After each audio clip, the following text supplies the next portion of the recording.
If the Doctor. engineer Phileros. Marvilius Cartesian formulation. If a torque or moment if 80 pounds inches is required to loosen the bolt at 8. Determine the force P that must be applied perpendicular to the handle of the flex. KD ratchet wrench. So, ang given nato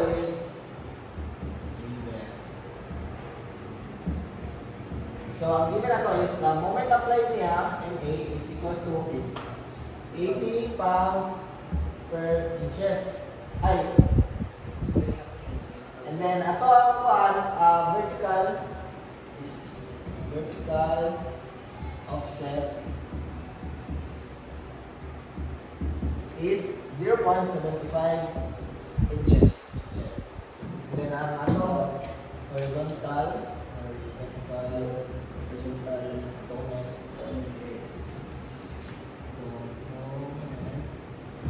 equals to 10 sine 60 degrees. Nganong siya nang igawin ito, pre? Kaya ang atong ng 60 degrees at ibang siya sa 10 inches. Buset siya, buset. Mount side na gamiton. If adjacent siya, Cos. cos na gamiton. Nakuha naman ito ang given. 80 pounds inches. So, muna ito ang moment applied.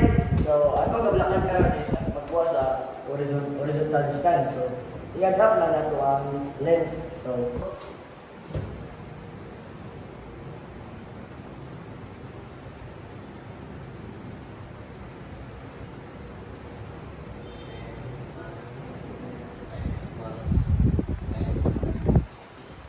So, gikuha ni 10 to 60 diri sa horizontal component. Mo lang. So, karon di ba nakuha na nato ni so makabuhat tag equation. So, I equals 0.75 plus 10 sine 60 degrees. And then 80 resistance force is equals to P. Kaya mo na natong ginapanita plus 0.75 Plus 10 sine. plus 10 Sine 60. sine 60. So, para makuha na ito ang P, ato lang siya divide both sides by 0.75 plus 10 sine. 10 sine 60 degrees.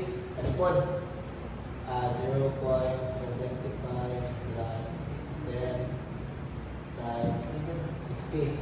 And then, cancel na siya, cancel. So, Pili. P is equals to 80 over 80 over 0.75 plus 10 sine 60. Palay ko ba ito? 80 over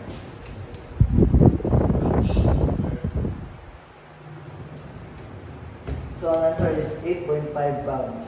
So, atong final answer is 8.5. 8.5 pounds. That's all. Thank you, ma'am, for watching. I hope you guys learned our discussion.